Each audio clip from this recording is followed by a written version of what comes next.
I didn't get a table because I was a hijabi. I was with a blonde friend who did get a table straight away. People would ask how I showered with my headscarf on.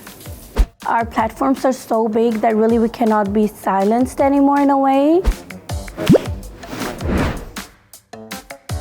I realized just how much people like to box us into a single category than to really recognize us for our humanity and the diverse women that we are. I've been doing this job for 10 years, so that means that in my field, I'm like a dinosaur. I mean, there's a lot of times where I've experienced discrimination in my field, being a hijabi woman. I mean, the way we know diversity now, it didn't really exist like this 10 years ago. When I first started, a lot of brands didn't take us into account. We didn't have collections made for hijabis, but I feel like me and my other fellow influencer hijabis have changed that. The biggest shift that I've seen through these years is how social media and the power of content has been able to shed a light on just how diverse Muslims are. So we've been able to dispel so many misconceptions about Muslims and reach segments of society in which there are people who might not have ever had any experience one-on-one with a Muslim.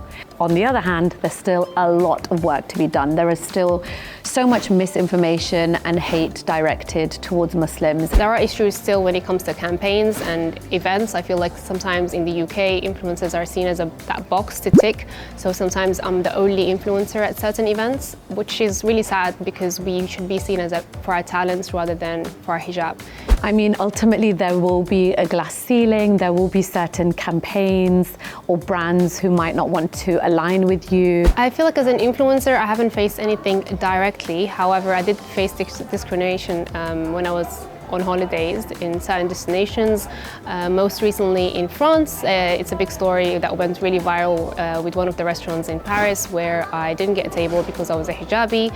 I was with a blonde friend who did get a table straight away, so I was able to prove that because of my hijab, unfortunately, I wasn't able to get a table. I was working with a very big beauty brand and I had signed a contract and we were going to do a photo shoot and I was going to be one of the faces for this brand, and this campaign would be in all the stores in whole Europe. And then something happened, and because this was a French brand and at the time there was a ban going on, I think, with the hijab, so it was very much highlighted. So it was literally 24 hours before I was supposed to be on set, and then they just pulled out from that contract. I feel like I have a very positive audience. I rarely get hate comments or any negativity. However, I feel like with Instagram, for example, the audience can be a little bit judgy. If my hair is shown a little bit from the front or anything, I get comments like, oh my God, you've taken off your hijab, which is very negative in my opinion. I used to wear a headscarf, and so when I was wearing a hijab, I would sometimes, these were real comments, people would ask how I showered with my headscarf on.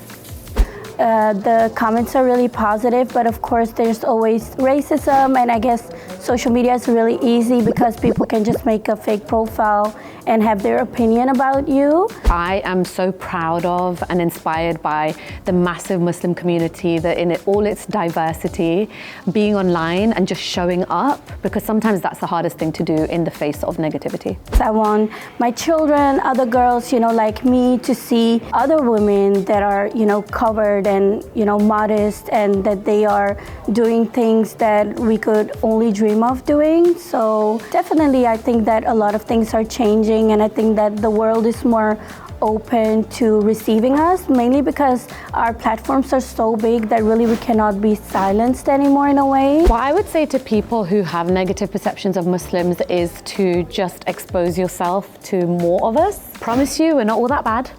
We do have our bad days, but don't judge the whole community by that. But honestly, I feel like it's a waste. It's a waste of a life if you don't live this life having that interaction with people from different backgrounds. And you never know, you might just end up loving us.